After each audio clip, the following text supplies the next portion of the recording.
আজ শোনাবো অজানা কিছু গল্প। ভারতের স্বাধীনতা দিবস আর সেই দিন সম্পর্কিত কিছু আননোন ফ্যাক্টসের গল্প বলি আজ। জানেন, প্রথমবার অফিসিয়ালি স্বাধীন ভারতের তিরঙ্গা জাতীয় পতাকা উত্তোলন করা হয় 16ই আগস্ট সকালে। সেদিন তৎকালীন প্রধানমন্ত্রী জওহরলাল নেহরু দিল্লির লাল কেল্লায় প্রথমবারের জন্য পতাকা উত্তোলন করেন। 15ই আগস্ট দেশের কিছু কিছু জায়গায় পতাকা উন্মোচিত হলেও সরকারিভাবে কিন্তু সেদিন রাজধানীতে পতাকা উত্তোলন হয়নি। আর তারপর থেকেই প্রতি বছর 15ই আগস্ট লালকেল্লায় পতাকা উত্তোলনের এই ঐতিহ্যবাহী প্রথা চালু হয়। আচ্ছা, ভারত পাকিস্তানের দেশভাগের কথা আমাদের তো সকলেরই জানা, কিন্তু জানেন 17ই আগস্ট পর্যন্ত বহু মানুষ জানতেনই না যে সেই মুহূর্তে তারা কোন দেশের বাসিন্দা। অনেকে এক দেশে স্বাধীনতা উৎসবে অংশ নেওয়ার দুদিন পর জানতে পারলেন তার ঠাঁই হয়েছে অন্য দেশে।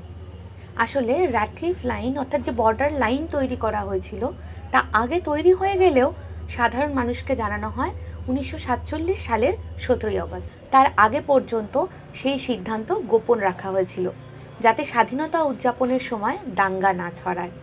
আবার অনেকে বলেন ব্রিটিশ প্রশাসন দেশের বিশৃঙ্খলার দায় নিজেদের কাঁধ থেকে এড়াতে এই ঘোষণা পিছিয়ে দিয়েছিলেন। দেশ স্বাধীন হয়ে যাওয়ার বহু বছর পর্যন্ত ভারতের নিজস্ব কোনো জাতীয় সঙ্গীত ছিল না, জানেন। 1950 সালের 24শে জানুয়ারি আনুষ্ঠানিকভাবে জনগণমনকে দেশের জাতীয় সঙ্গীত হিসেবে গ্রহণ করা হয়। এরকম বেশ কিছু ছোটোখাটো আননোন ফ্যাক্টস আমি গত কয়েক বছর ধরে বিভিন্ন জায়গায় পড়ে বা দেখে শুনেছি। আপনাদের কাছে যদি এরকম কোনো আননোন ফ্যাক্টসের কিছু জানা থাকে আমাকে অবশ্যই জানাবেন, আমার ভীষণ ভালো লাগবে।